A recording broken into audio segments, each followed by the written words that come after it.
Realmente es muy difícil hacer la última charla porque estás entre medio de la audiencia, de los que están aquí viendo la charla y las cervezas, ¿no? Pero voy a tratar de ser un poco rápida. Vamos a hablar acerca de los pagos NFC, vamos a hablar de sniffers, vamos a hablar de detección de tarjetas y, por supuesto, vamos a hablar de relay. La charla es más acerca de cómo crear tecnología, no tanto en explotación. ¿Quién es Salvador Mendoza? Primeramente, soy mexicano. Se me nota por el ojo azul, probablemente. Soy investigador de seguridad, soy cofundador de Women in Tech, que básicamente es una organización no lucrativa que ayuda a las mujeres a ir a eventos de tecnología o de seguridad como estos, dándoles tickets para que puedan ir a las conferencias, ¿no? Doy entrenamientos de RFID y NFC. Tuve la oportunidad de dar un entrenamiento aquí en Dragon Heart el viernes pasado. Y también soy speaker, ¿no? Mis datos de contacto tengo mi blog personal, donde probablemente estoy liberando herramientas open source para estudiantes o investigadores. Muchas de ellas no tienen el código, por ejemplo, de ejecución, porque me gusta que los investigadores de seguridad pulan su curiosidad, ¿no?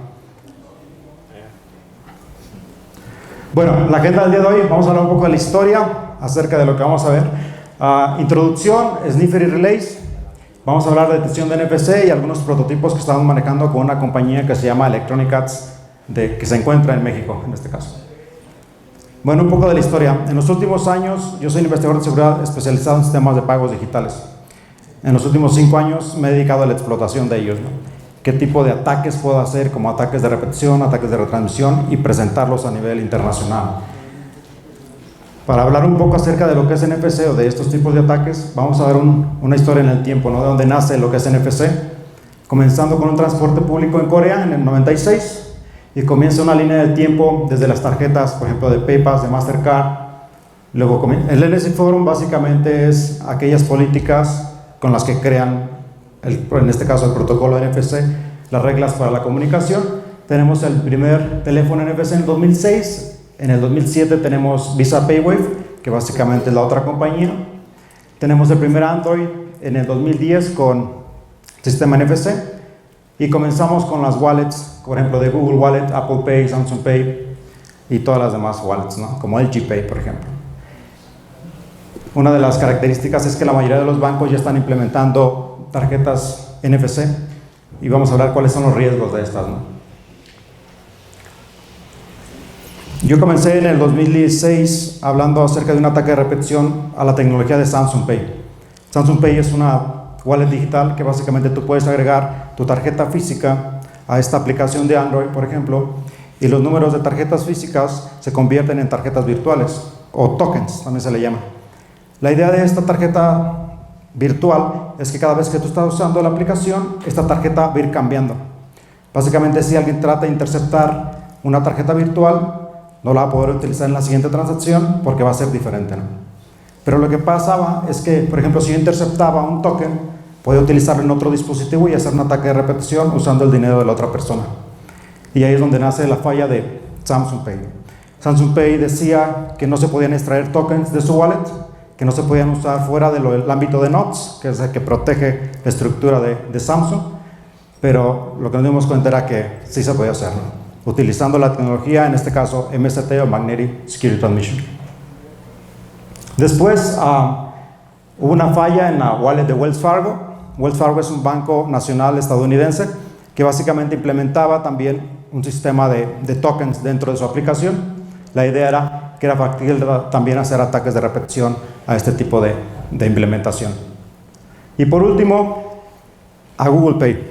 Google Pay es otra wallet digital donde tú puedes agregar tus tarjetas y puedes tener, no sé, 10 tarjetas físicas que van cambiando el sistema de tokenización en cada transacción, pero también es factible que pueda hacer ataques de repetición a este tipo de herramientas, ¿no?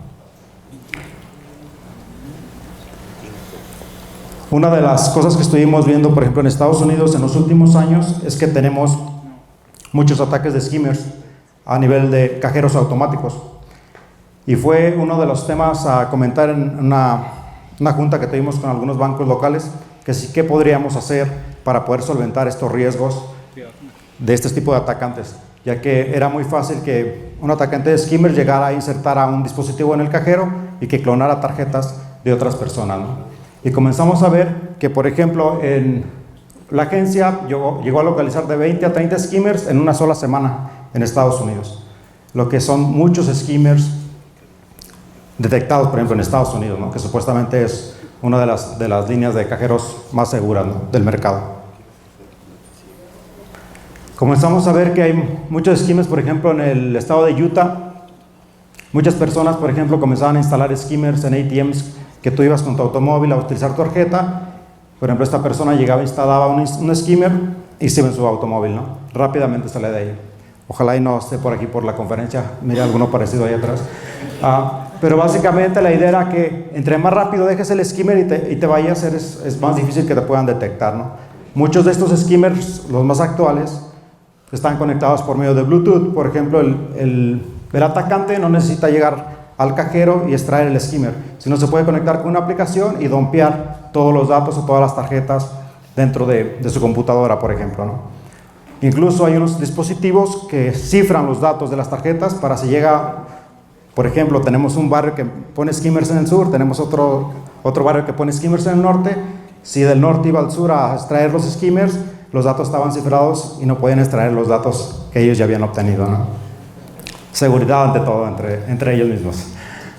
Entonces, platicando con los chicos de Electronic Arts, buscamos una solución a este problema. ¿Qué podríamos hacer para un usuario incluso que no sepa de seguridad pudiera protegerse de este tipo de ataques? Perdón, faltó el gift. La idea fue básicamente, bueno, creo que está...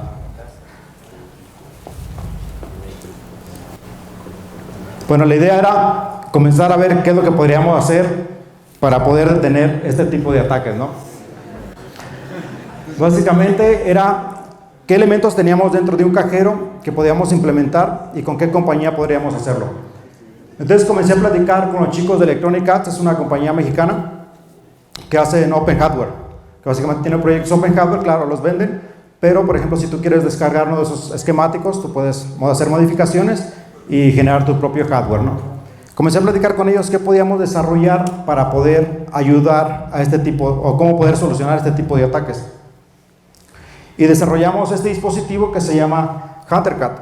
Básicamente el HunterCat es un dispositivo portable que tú puedes traer contigo y lo puedes implementar en los cajeros antes de usar tu tarjeta, y es un contador de campos magnéticos.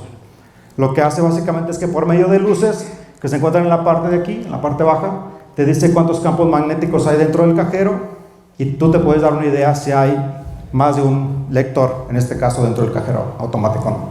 Normalmente un cajero solo tiene un lector, o si tiene más de uno son lineales, lo que significa que solo lo va a leer como uno. Si hay más de uno va a comenzar a dar luces de warning o de dangerous, que básicamente si está roja tienes que correr porque seguro que van a robar tus datos, ¿no? Entonces después de 8 meses de trabajar en el dispositivo, logramos crear esta HunterCat, que básicamente es un dispositivo que tiene detectores de banda magnética en ambos lados, diferenciados por medio de interruptores. Tiene un botón de reset y varias luces, ¿no?, que te va indicando qué es lo que se encuentra dentro del cajero. Después de 15 segundos, la tarjeta o la Hunter se va a modo ahorro de energía para tener la batería disponible por muchos meses.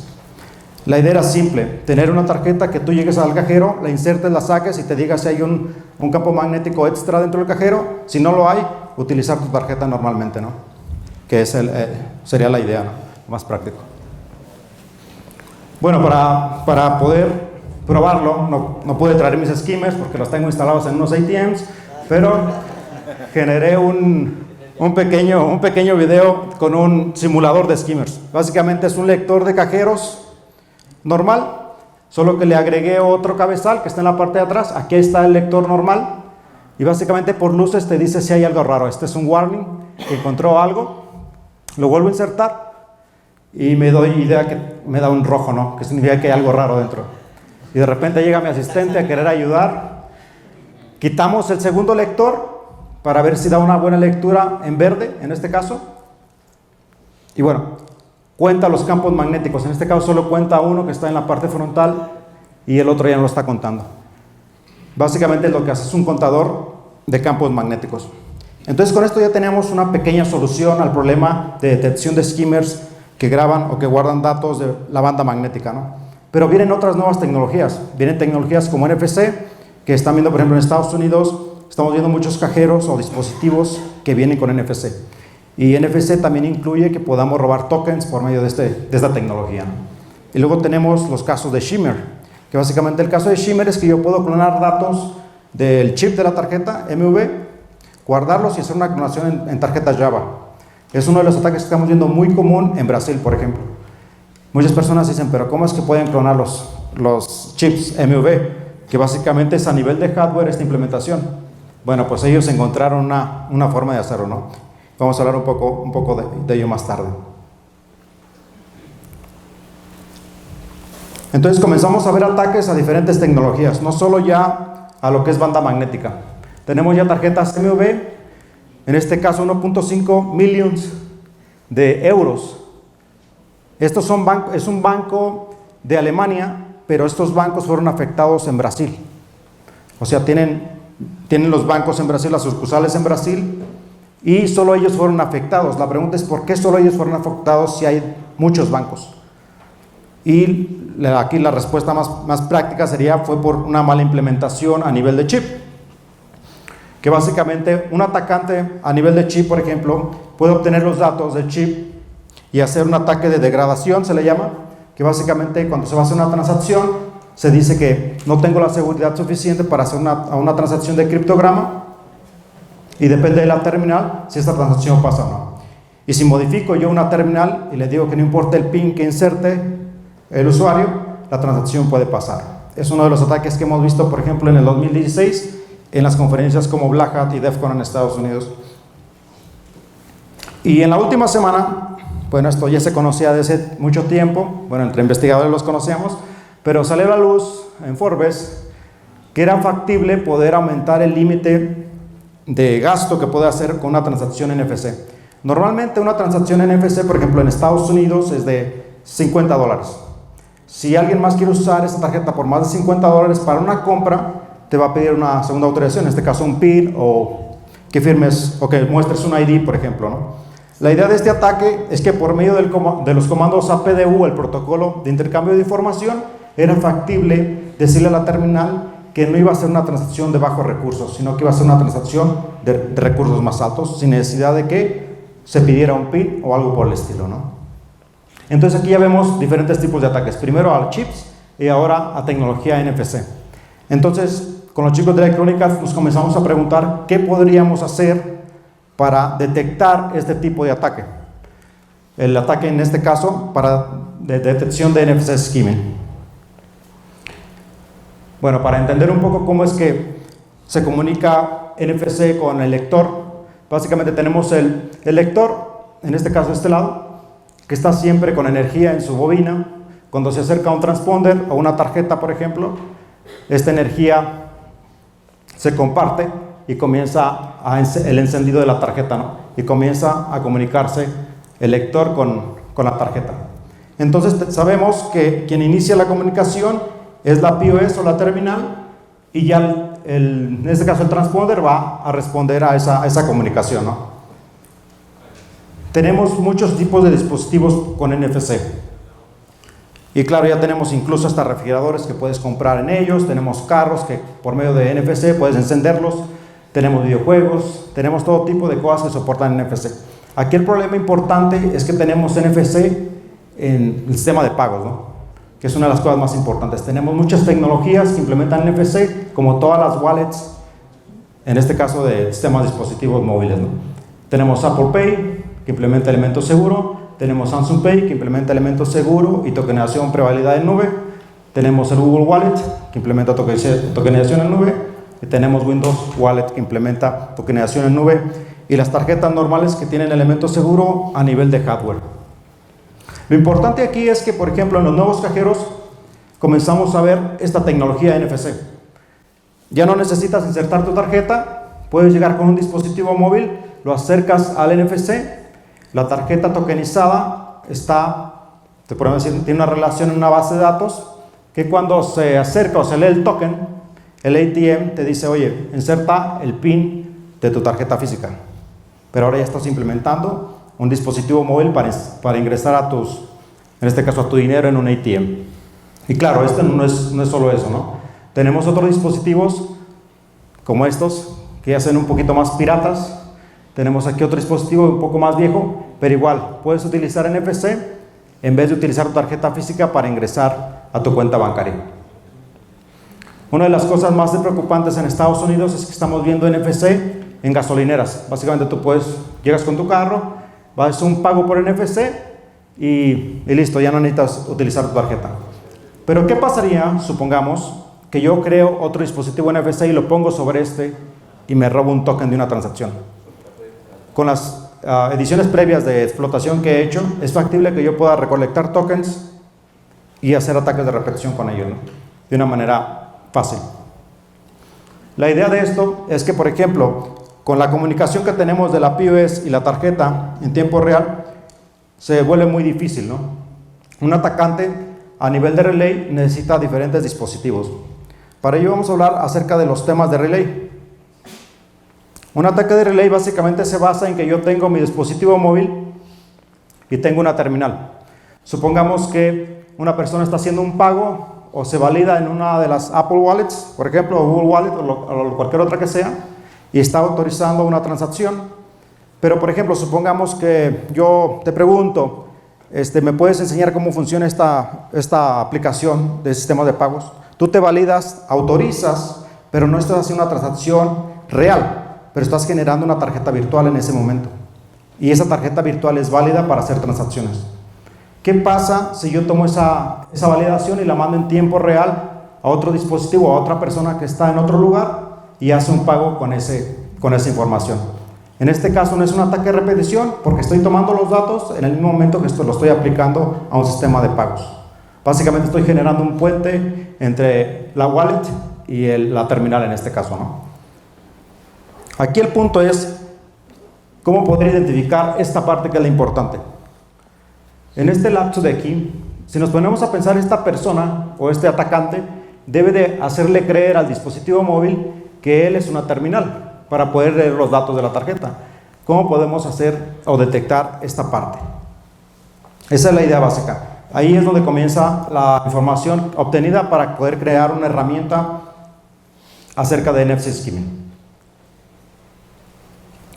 Entonces, hay dos formas de poder hacerlo. Una es utilizando un campo energizado y otra es un campo energizado, pero también utilizando comandos APDU, que básicamente son los mismos que se implementan en una comunicación del sistema de pagos normal.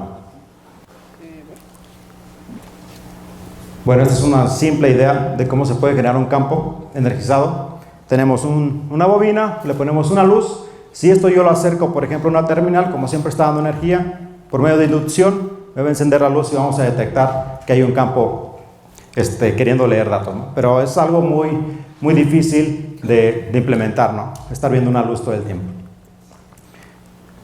Comenzaron a salir diferentes proyectos. En este caso es una versión súper barata de la Proxmark para detectar campos magnéticos, que la pueden encontrar, es open source, y la pueden encontrar en esta URL.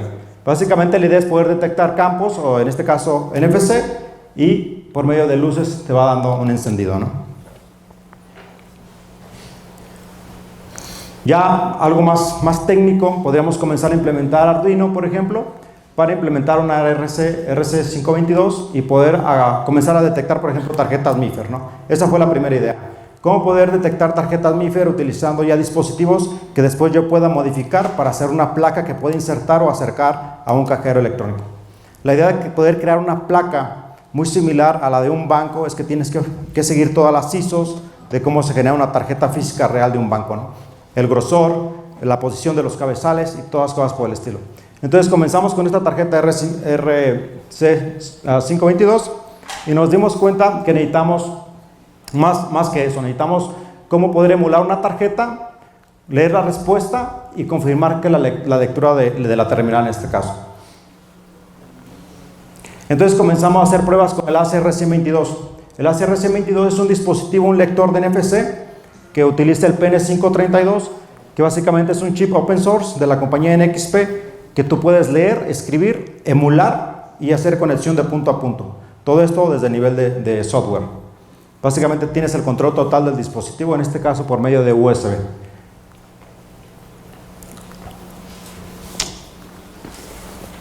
Bueno, aquí tengo un POC muy simple. Básicamente tengo de este lado es un teléfono móvil que está haciendo pasar por una terminal para leer datos de una tarjeta, ¿no? Ahorita vamos a ver la tarjeta que está en la parte baja. Entonces lee los datos de la tarjeta y ya tengo los datos de la tarjeta NFC, ¿no? Rápidamente yo puedo utilizar estos datos para hacer un ataque de repetición. En este caso lo que hago, genero un pequeño programa para detectar solo terminales, no detectar tarjetas. Solo detectar las terminales que puedan leer datos de una tarjeta de bancaria, ¿no? En este caso vuelvo a correr el POC y ahora sí comienza a detectarme que está una POC cerca y me da una notificación. Ya con estos datos yo puedo hacer lo que quiera con ellos, dar una alerta, tal vez por móvil, un mensaje de texto, lo que sea. Claro, la idea de hacer este POC es que, claro, no vamos a andar con una computadora siempre con nosotros, ¿no? A ver, como un tipo de detección alrededor de nosotros, a ver si encontramos algún lector de NFC. La idea es cómo podemos reducir a esto a una tarjeta portable que tú puedas usar cerca de un banco, cerca de una gasolinera o lo que sea que vayas a implementar un pago NFC, ¿no?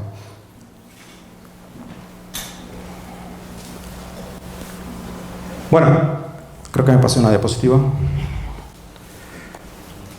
Bueno, estos son los comandos que se implementan para la lectura de datos. Supongamos, esta es la terminal, es el primer comando que envía una terminal NFC a la tarjeta NFC. Le pregunta qué tipo de tarjeta eres. En este caso le pregunta si es una tarjeta de proximity, que básicamente le dice que si es una tarjeta NFC, ¿no? En el segundo caso, si no es una tarjeta proximity, si no tiene NFC, siempre le pregunta si es una tarjeta de pagos. Puede ser una tarjeta de chip o puede ser una tarjeta NFC de igual manera, ¿no? Pero siempre estas son las preguntas que le hace al inicio de la comunicación la terminal a la tarjeta. Si ven un parámetro o algo muy común es que la primera parte siempre es la misma, ¿no? Entonces podríamos implementar esto para identificar si realmente hay una terminal detrás de eso que quiere snifear los tokens de una tarjeta NFC. Entonces generamos el POC que vimos con la ACRC22 es en Python y lo único que hace básicamente es que si el dispositivo envía este comando o cuenta con estos bytes dentro de la terminal, te dice que es una POC que está tratando de leer los datos de NFC. Algo súper simple, ¿no? Algo súper básico. Y claro, no importa si es 31 o 32, si es NFC o no, nos va a estar dando una detección. Lo que le digo aquí, básicamente, es que no importa lo que mande la terminal, yo le voy a mandar un error para que cierre la conexión, que no siga leyendo más datos de mi tarjeta. Entonces comenzamos a trabajar en un prototipo que es básicamente utilizando la PN532 de Adafruit, y Arduino, ¿no? Cómo poder comenzar a hacerlo más compacto. La idea básica es poder tener una tarjeta, como les digo, muy portable y fácil de usar como la HunterCat que vimos anteriormente. Entonces comenzamos a ver otro tipo de posibilidades. No solo tenemos el PN532, sino tenemos el mini PN532 que lo puedo conectar por UART, lo puedo conectar por SPI o por otro tipo de puerto y conectado con Arduino. La idea básica es ir moldeando el prototipo a tener algo mucho más práctico de implementar. Esto es algo para lo que implementamos las pruebas y comencé a hacer modificaciones en la librería de Adafruit que se encuentra en internet. Es libre, la pueden descargar. Las últimas modificaciones que se han hecho a la librería había sido hace 4 años, incluso hay unos que hay hasta 6 años la modificación. Este último cambio lo hice hace 7 meses, pero no había hablado de ello porque estamos esperando para platicar de esta nueva herramienta, ¿no? Estaba libre para que la gente la pudiera ver y mucha gente comenzaba a preguntar, oye, pero ¿realmente para qué sirve si el código no tiene sentido? Como esta persona, ¿no?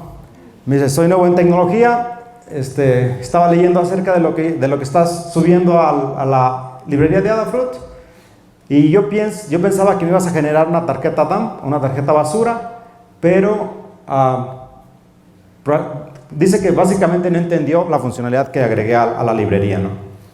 Y es claro que no tiene ninguna función porque la librería por sí sola, que básicamente es uno de los cambios, lo único que le digo al PN532 es que inicialice, en este caso, el PN532 a nivel emulación y a comenzar a leer datos, ¿no? Y después de leer los datos, le mando un comando, que es este que yo tengo aquí preguardado, para decirle que soy una tarjeta Visa, por ejemplo. Le digo que soy una tarjeta Visa y agarro la respuesta y la vuelvo a imprimir en pantalla y es todo lo que hace. El punto de este código es hacerle creer a una terminal que la PN532 es una tarjeta inteligente.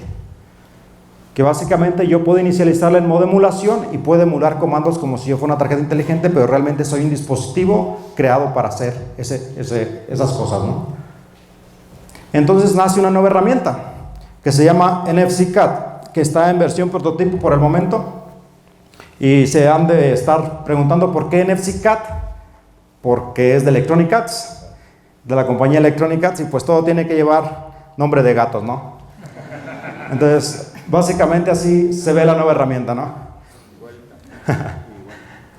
Esta es la herramienta. Es un SAM21 en 48 MHz. Si han utilizado Arduino normalmente trabaja en 16 MHz. Tenemos un adaptador para PN532 que se encuentra en esta parte. Tenemos 3 botones, 2 para implementación, 1 para reset, para resetar la placa. Soporte USB, batería LiPo de 3.7 voltios, y cargador de batería automatizado. Básicamente, al conectarlo por USB, está conectada la batería, comienza a cargarla automáticamente. Es lo que les comentaba, tenemos la batería LiPo, el FC board, la bobina y soporte USB. Se preguntarán, ¿para qué esta bobina? Bueno, esta bobina se implementa porque dentro de esta placa se encuentra un controlador de motor. Y el controlador de motor lo que hace es un espufeo de banda magnética. Es como el MaxPuf, no sé si lo conozcan. MaxPuf es un dispositivo que tú guardas datos dentro de él y por medio de un campo magnético tú puedes hacer un pago utilizando datos de banda magnética. Bueno, el prototipo no solo va a ser para NFC, sino que también va a ser para banda magnética en un futuro, ¿no? Entonces les vamos dando soporte para después implementarlo. ¿Esto lo habías mostrado antes? No. Primicia. Sí. Bravo.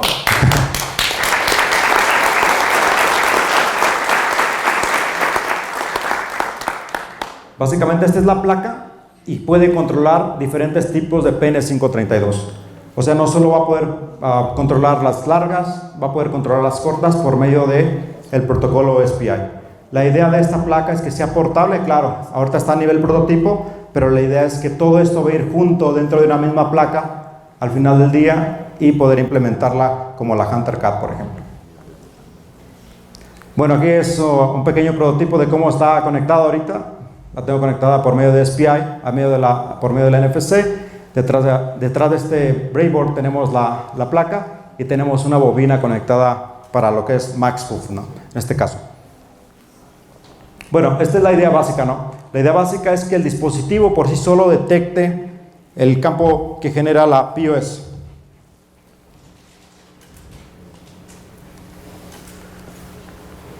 Tenemos aquí el dispositivo, está corriendo y comienza a detectar si se detecta una POS que básicamente quiere robar datos de NFC, ¿no?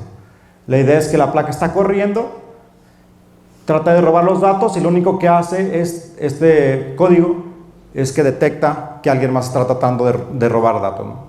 Esta es la idea inicial. Hay un ataque muy intrigante que tenemos, es que, por ejemplo, si yo tengo un ataque que puedo obtener datos de un sistema de tokens como lo que es Google Pay, yo puedo, después de que se valide un usuario, yo puedo obtener muchos tokens, no solo uno, puedo obtener hasta 63 tokens en un minuto. Entonces esta herramienta lo que va a hacer en un futuro es que va a contar cuántos tokens están extrayendo. O sea, va a haber diferentes tipos de alerta dependiendo de cómo se implemente el ataque, en este caso, del atacante, ¿no? Y como les dije, todo era rápido y práctico, pero no a las cervezas. Si tienen algún tipo de pregunta, este es el momento.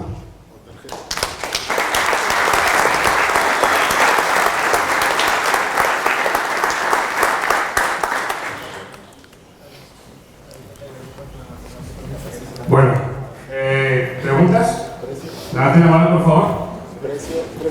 ¿Están descansando? Fecha de release. ¿Preguntan de verdad? Yo creo que en un par de meses. Sí, par de meses.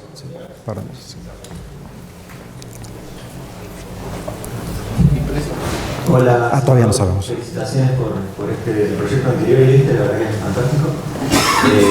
Que salga de Latinoamérica este tipo de proyectos me pone muy orgulloso. Te quería preguntar si te agarraron alguna vez en un banco probándola. Sí, incluso tengo fotos en redes sociales. Estábamos en NoWasp, Riviera Maya, este año, probando la tarjeta. probando unas tarjetas y nos metimos incluso a la alcaldía, porque había unos cajeros a un lado de la alcaldía. Entonces, sin vergüenza, nos metimos ahí y comenzamos a probar las tarjetas y no nos dimos cuenta que alguien nos estaba tomando fotos. Y las publica en la cuenta de Facebook de OWASP, en la cuenta de Facebook de Cozumel en ese momento. Y pues toda la gente comienza a preguntar qué son esos chicos que están insertando una tarjeta en el cajero y tienen conectada una computadora por cable, ¿no? Incluso dicen que vamos en modo de ebriedad. Entonces, eso es cierto, la verdad, eso es cierto. Sí hemos tenido diferentes problemas, pero cuando hacemos las pruebas vamos con proveedores o con clientes que nos ofrecen el servicio del cajero o con amigos que nos ofrecen un cajero que tienen por ahí. Claro, exacto. Pero es el único problema que hemos tenido hasta el momento. ¿Otra pregunta? ¿Qué resolución tiene la cámara para poder identificar el nivel de ebriedad? No, realmente llevábamos un 12 de cerveza, uno en cada mano. Creo que era como visible la cosa. Sí. No sé si tienen otra pregunta.